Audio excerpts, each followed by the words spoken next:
Greetings and welcome to part 8 of the calculus series. In this video, we'll be looking at the nature of stationary points. The success criteria for today would be for students to be able to find the coordinates of stationary points. And Mr. John Wick here wishes to remind students that this should never be confused with finding the coordinates of pointy stationary. Additionally, students also need to be able to determine the nature of stationary points using both the first and second derivative tests. Just to recap, we have learnt a lot about the derivative. We've learnt that for any given function at any given point, the derivative will tell us the gradient of the tangent at that point. We can also call the derivative the gradient function. Using calculus, we have learned to solve problems involving the normal of a point on a curve, as well as problems involving connected rates of change. We have also covered many rules, including the power rule that applies solely to power functions, as well as the general rules that apply to all functions. In the last video, we looked at the properties of increasing and decreasing functions. When a function is strictly increasing along a domain, the derivative, the dy dx, is positive. On the other hand, for the domain where the function is strictly decreasing, the dy dx is negative. In today's lesson, we turn our attention to some special points along a curve known as stationary points. What makes these points special is that the tangent is horizontal, meaning that the gradient or the derivative at that point is 0. So just using the simple idea that stationary points have a gradient of 0, try problem 1. Find the coordinates of the stationary points for these two curves. Pause the video here and give this question a good try. In part A, we have a cubic equation. We differentiate the cubic and we'll get a quadratic derivative, 3x squared minus 6x minus 24. To find a stationary point, we set this gradient function to 0. We can divide this quadratic throughout by 3, so we'll get x squared minus 2x minus 8 equals to 0. This can be factorized.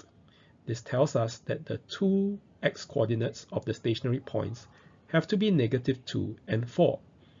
However, this question wants us to find the coordinates, so we need to substitute these x values back into the original equation to find the y value.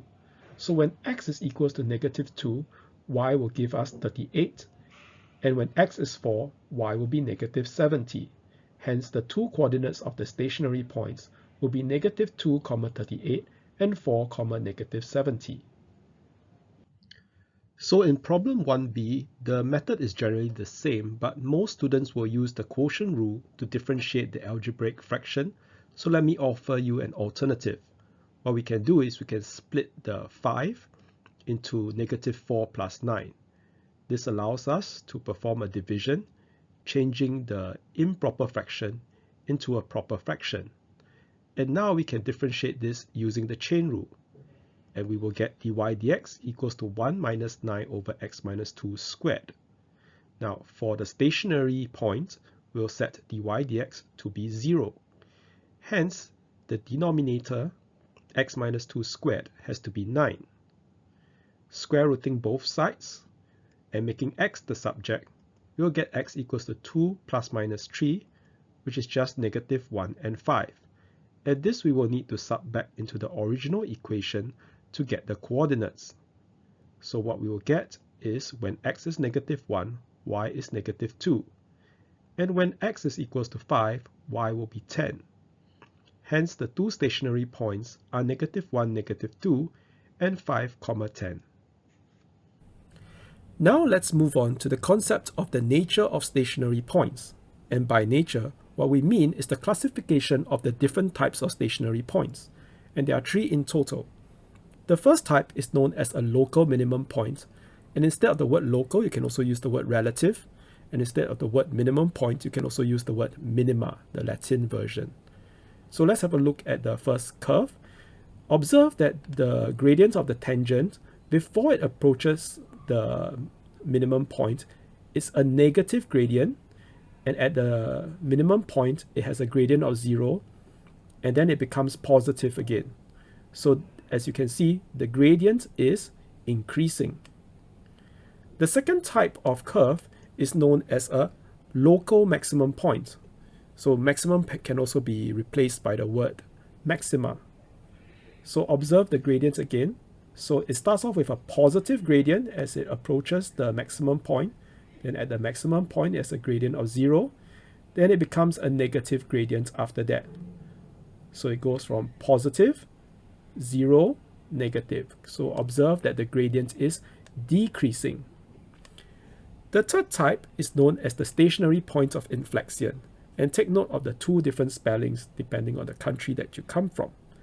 Observe that in this case, the gradient starts off positive, then it goes to 0, and then it increases to positive again. Of course, there's a second type of stationary point of inflection that's just the mirror image. So it starts from negative gradient to 0 gradient, then it goes to negative gradient again.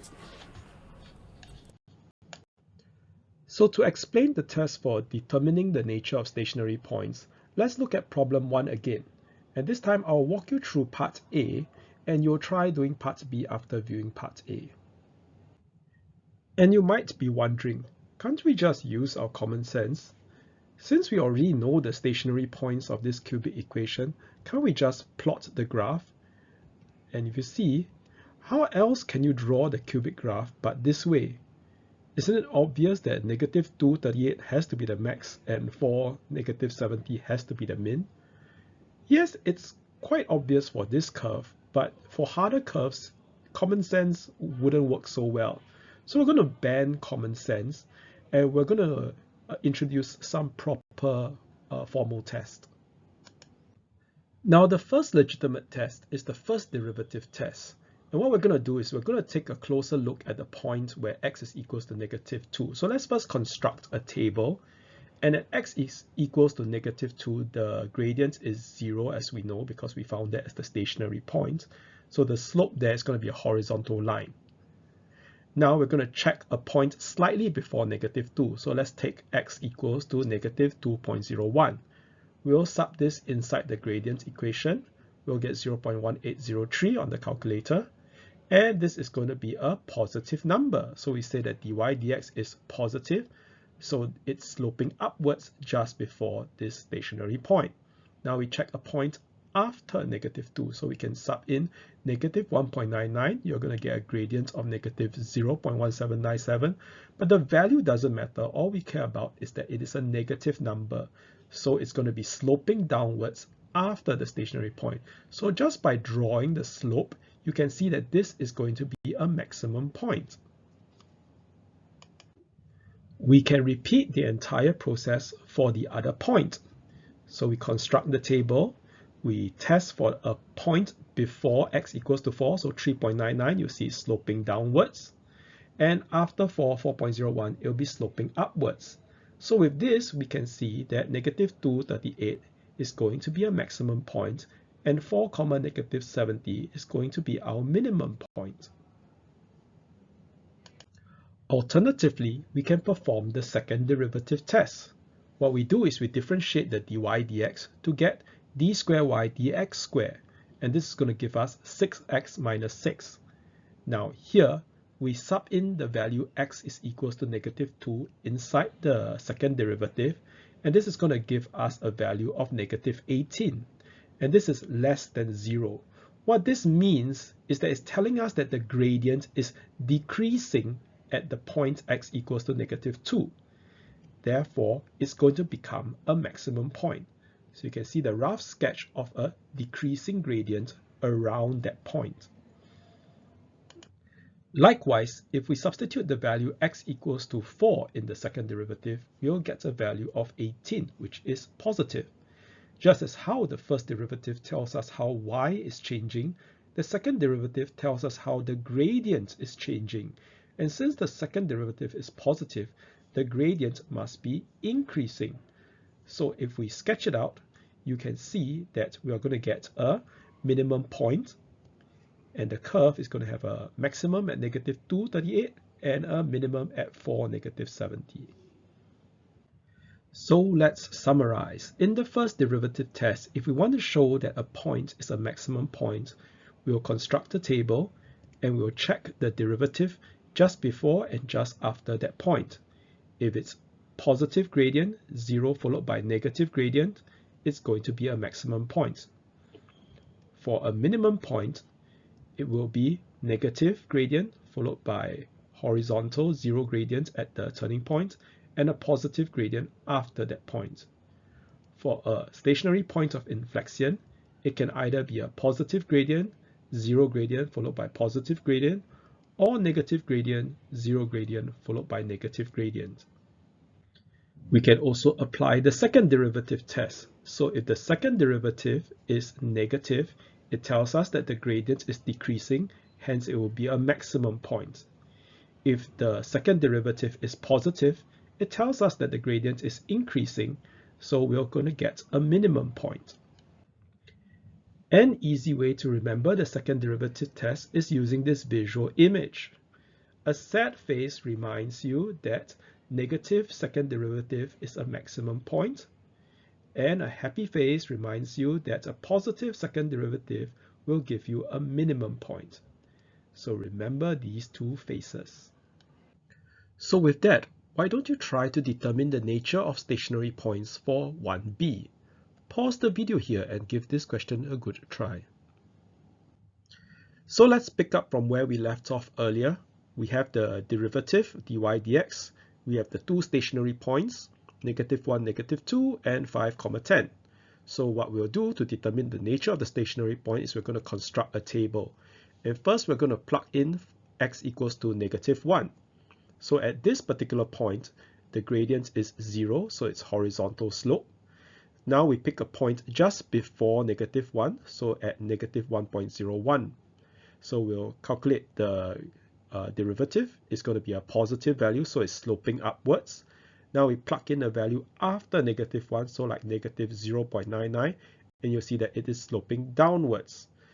Hence, we can conclude at x equals to negative 1, the first derivative tells us that this must be a maximum point.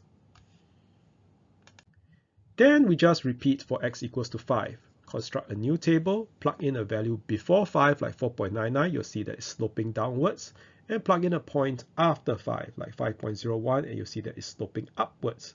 Hence, you can conclude that 5, 10 has to be a minimum point.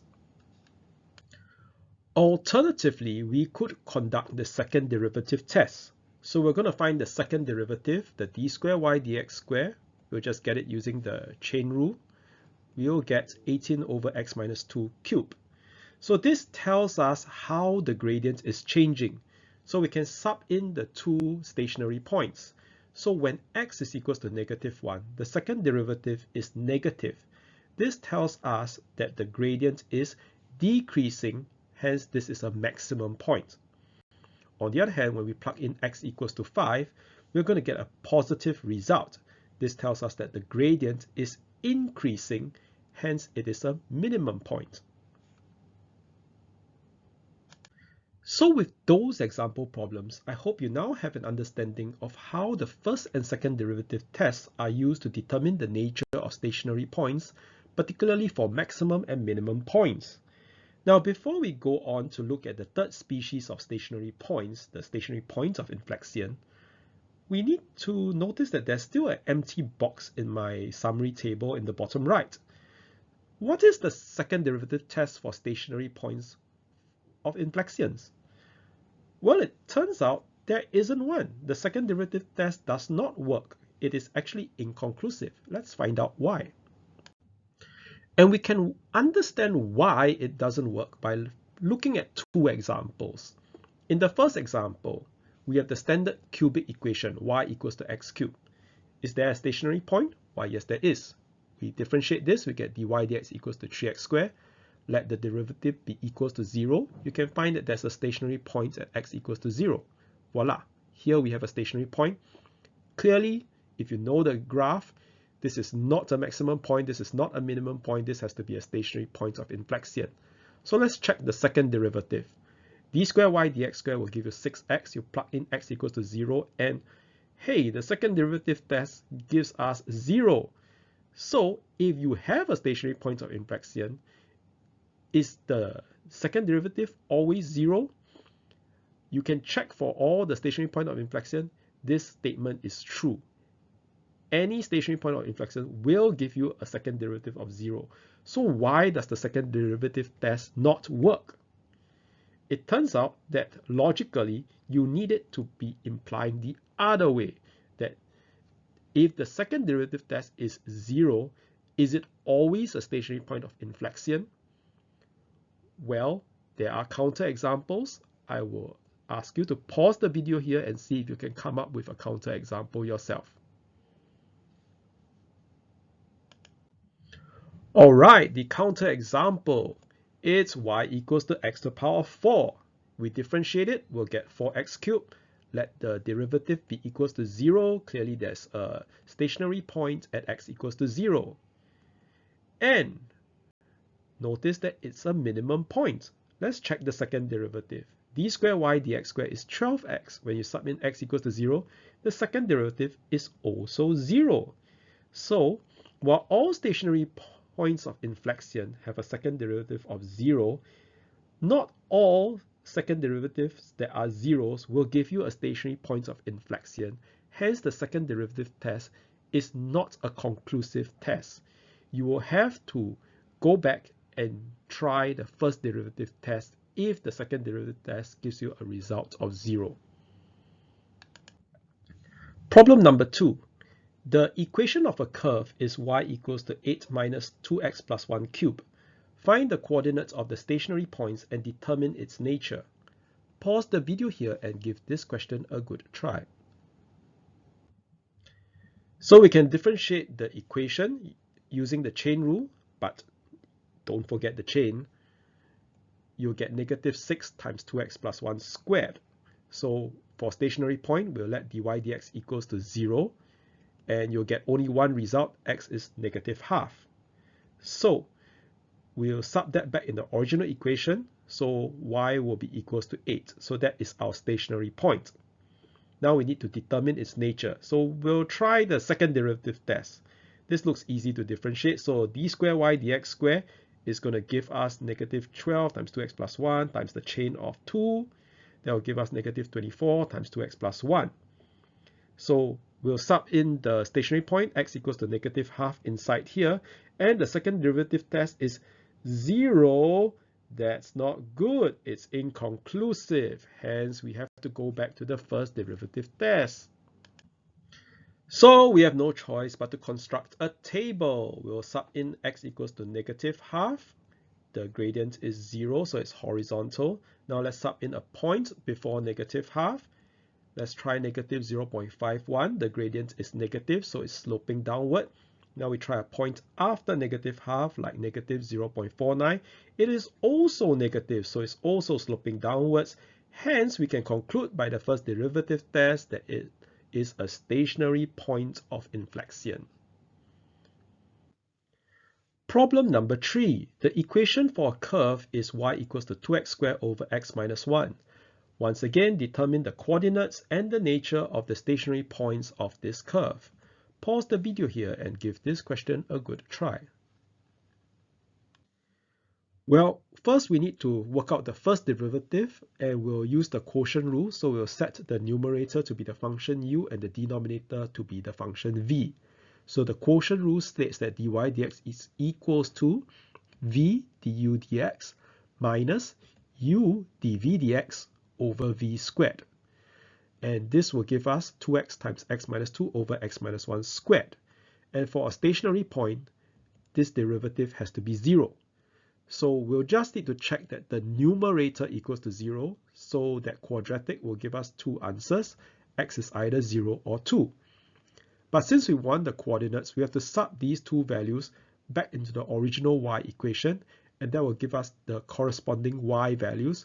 So we'll have the two stationary points at the origin 0, 0 and at the point 2, 8. Now we need to determine the nature of these 2 points. Now think about this.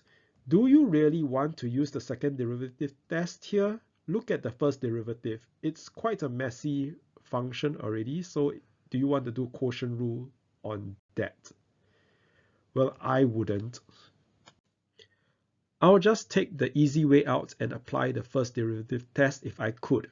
So I'll construct the table, put in the point 0, put in a point before 0 like negative 0.01 and see that it is positive gradient, so it's sloping upwards, and a point after 0 and see that the dy dx is negative, hence it's sloping downwards. We can conclude that this must be a maximum point at the origin. Construct another table. We'll plug in the x equals to 2. Gradient is 0, so it's horizontal. We'll plug in a point before 2, 1.99. It's sloping downwards, and a point after 2, 2.01, it's sloping upwards. Hence, 2,8 has to be a minimum point. So, before we conclude, let us review the success criteria that we've set out at the start of the lesson. Are you now able to find the coordinates of stationary points? And are you able to determine the nature of stationary points using the first and second derivative test? If you have any comments or questions about the lessons or the lesson objectives, please post it in the comment section below. With that, we have come to the end of part 8. Stay tuned to part 9, where we'll be looking at the derivatives of trigonometric functions. Before that, I will also be posting some videos on Olympiad calculus questions, and a special prelude before part 9 will be a special video to go through the proofs for the derivatives for sine and cosine functions. Thank you for your kind attention and have a great day of learning.